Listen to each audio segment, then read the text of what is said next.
Sabe aquelas cenas que são muito comuns em muitos filmes, em que tem um suspeito de um crime e aí a polícia chega, pega o suspeito, coloca numa sala pequena, joga uma luz na cara da pessoa e aí depois faz o quê? Pergunta atrás de pergunta, né? Pergunta, pergunta, pergunta, pergunta. Isso é um interrogatório. Agora pensa, como é que o suspeito do crime se sente quando tem uma luz na cara dele, numa sala pequena e um monte de pergunta em cima dele? Pensa no seu paciente. Muitas vezes, profissionais de saúde, tentando coletar o máximo de informação possível a respeito daquele caso, o tempo é curto, começa a fazer pergunta atrás de pergunta. Pensa como seu paciente pode se sentir nisso. Algumas pessoas se sentem como se estivesse num interrogatório.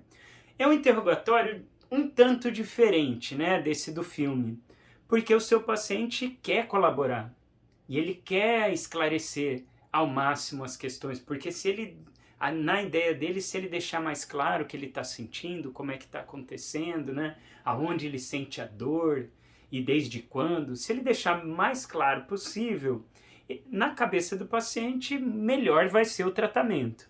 Agora tem um problema aqui. O paciente vai tentar tanto responder a questão certa, a pergunta certa, que muitas das informações mais importantes vão acabar não aparecendo quando você tem esse estilo de interrogatório. E eu explico por quê. Porque muitas vezes nem o paciente sabe ao certo dizer realmente o que acontece.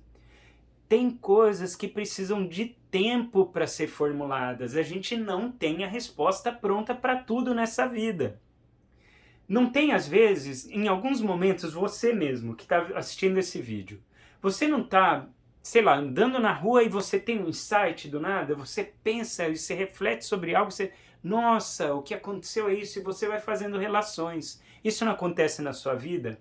Então, quando a gente adota um estilo de conversação que é pergunta atrás de pergunta, pergunta atrás de pergunta, a gente não dá chance para esse tipo de informação surgir. Na minha opinião, essas informações que surgem meio eureka são as mais importantes que um profissional de saúde pode proporcionar para os seus pacientes. Eu entendo que com o tempo curto a gente acaba querendo coletar muita coisa. Agora, talvez isso não seja uma questão só de tempo. Eu vou explicar o quê.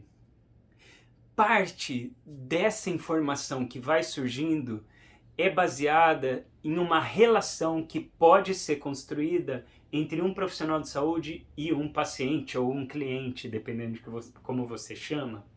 E que aí a gente geralmente chama essa relação de uma relação terapêutica, aliança terapêutica, né? Uma relação de confiança entre profissional de saúde e paciente ou cliente. E como a gente constrói essa relação de confiança? A gente constrói conhecendo o nosso cliente, o nosso paciente, e o nosso paciente cliente conhecendo a nós. Esse tipo de relação, quando é forte, intenso, quando é efetivo, ele ajuda na adesão ao tratamento. Ele ajuda em relação aos efeitos colaterais que podem aparecer nos tratamentos diversos. Ele ajuda no engajamento. Às vezes o paciente, para melhorar, ele vai precisar fazer atividade física, vai precisar mudar a alimentação. Dependendo da condição que ele tem, isso vai ser bastante importante. Parar de fumar, parar de beber, são mudanças difíceis. Quando a relação terapêutica é forte, a gente tem uma chance muito maior dessas mudanças acontecerem. Como fazer para desenvolver essa relação? Aqui a gente está falando, por exemplo, de uma palavra em francês que é rapport, que é justamente esse estabelecimento de uma relação. E aí, a gente pode fazer perguntas para os nossos pacientes? A gente pode fazer perguntas.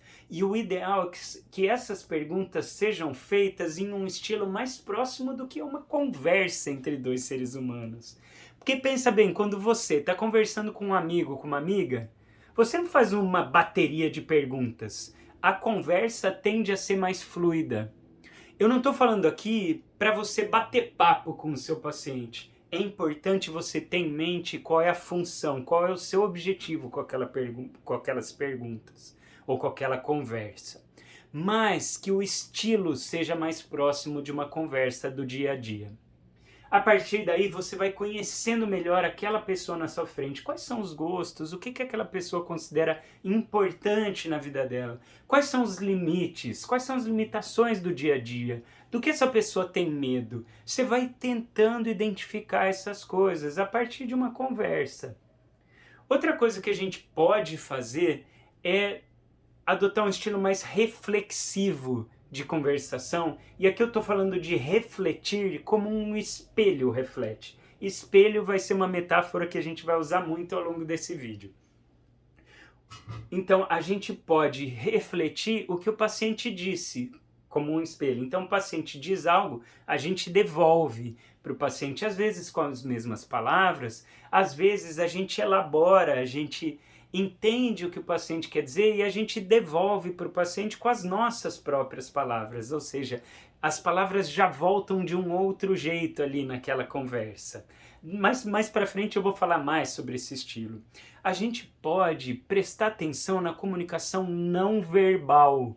Como o paciente gesticula, qual o tom de voz que ele usa, ele faz movimentos amplos, ele faz movimentos mais constritos, ele usa um tom de voz alto, ele usa um tom de voz pequeno, ele faz contato visual, não faz? Como é que é a postura corporal desse paciente, as expressões faciais desse paciente? Fiquem atentos à comunicação não verbal. E aqui a gente também pode espelhar.